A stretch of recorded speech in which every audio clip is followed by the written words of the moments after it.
Mga kapatid, update muna tayo mula dito sa Malacanang para doon sa mga kapatid natin na tsuper na hindi nakatanggap ng ayuda dahil wala doon sa listahan ng mga supposedly ay makakatanggap ng financial assistance mula sa DSWD. Inanunsyo po ngayon ng Malacanang na mag-a-allot ng special day para sa payout ang DSWD at ang Department of Transportation. Yan ang sinabi ni Palace Press Officer Undersecretary Claire Castro.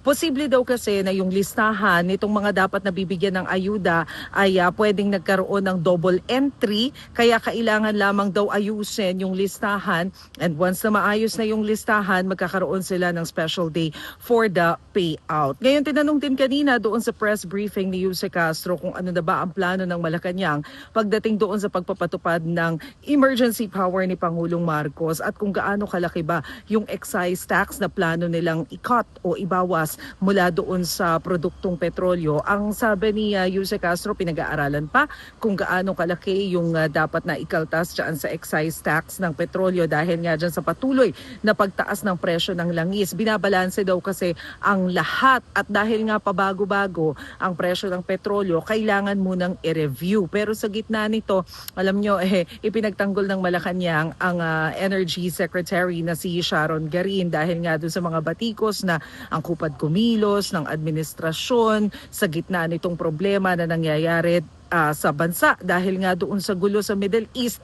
Tayong mga bansang gaya ng Pilipinas yung apektado dahil sa patuloy na paglobo ng presyo ng petrolyo. Alam kasi natin na we are so dependent sa Middle East supply.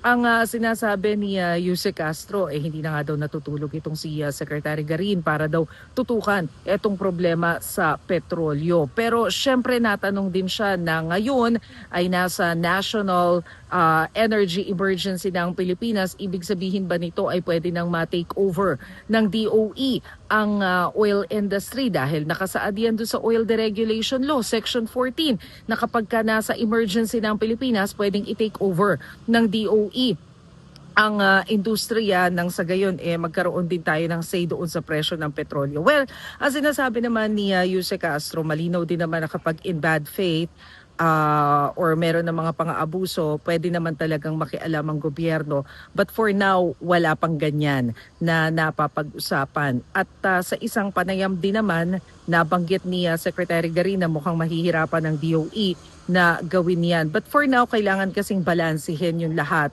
Ayaw din naman nila na may masasaktang sektor dahil dun sa mga gagawing desisyon. At yan muna ang pinakahuling balita mula dito sa Malacanang. Ako po si Maricel Halili. Magandang araw.